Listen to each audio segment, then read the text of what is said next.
My siblings tried to make me pay our parents' debt, while they kept the house. My siblings sat me down and said we all needed to step up for our parents' debt. Sounds fair, right? Except for one thing. They were keeping the house, and they wanted me to pay the debt. So I agreed. I signed everything, smiled, walked away. 6 months later, they were the ones asking how they lost the house.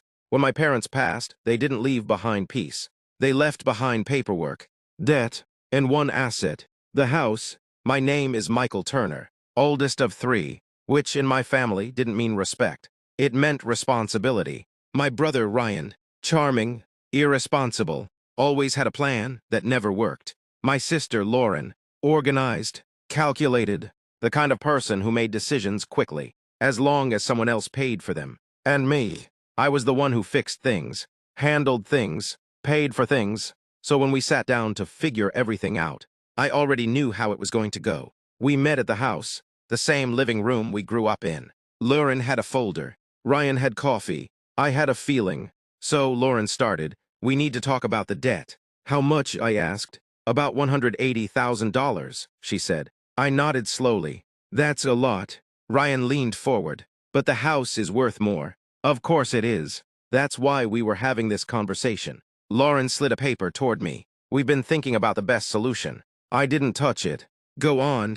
She smiled slightly. "The house should stay in the family." "Agreed," I said. "And since you're the most financially stable." There it was. "We think you should take responsibility for the debt." I let the silence sit. "In the house?" I asked. Ryan answered this time. "We'll keep it." I almost laughed. "You'll keep it," I repeated. "Yeah," he said casually.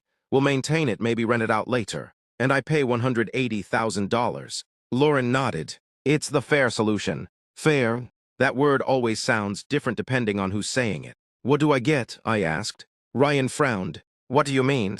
"I mean I take the debt, you take the asset, so what do I get?" Lauren sighed. "You get peace of mind."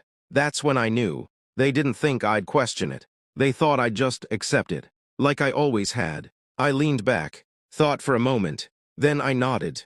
"Okay." Both of them looked surprised. "Really?" Ryan said. "Yeah," I said calmly. "I'll do it." What they didn't realize was that I actually read the paperwork. Every page, every clause, every detail, and buried inside all that legal language was something they completely overlooked. The house wasn't fully theirs yet. It was tied to the estate, and the estate was tied to the debt, which meant whoever assumed the debt had leverage over the asset.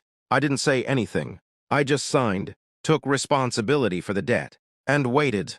6 months. That's how long it took. 6 months of missed payments, poor decisions, and zero understanding of what they had agreed to. Because while I was paying off the debt, they were doing nothing with the house. No maintenance, no taxes, no structure, and legally, that mattered. The call came on a Tuesday. Ryan, panicked. "Michael, something's wrong." I already knew. "What is it?" I asked calmly. "We got a notice, something about the house. Foreclosure," I guessed. "Yeah, how did you?" "I read the paperwork," I said. Silence. "What do we do?" he asked. I took a breath. "Nothing." "What do you mean, nothing?" "I mean there's nothing you can do." Lauren called me 5 minutes later. "You knew," she said. "Yes. And you didn't tell us. You didn't ask." "That's not funny, Michael. I'm not joking." Silence. Heavy. "What happens now?" she asked quietly. I leaned back in my chair. "I take the house." 2 weeks later, it was official. Debt cleared. Title transferred. House secured. In my name. Ryan didn't call again. Lauren sent one message. "You tricked us." I stared at it for a long time, then replied, "No, you just assumed I'd carry you again." And that was the difference. Because this time, I didn't just fix the problem.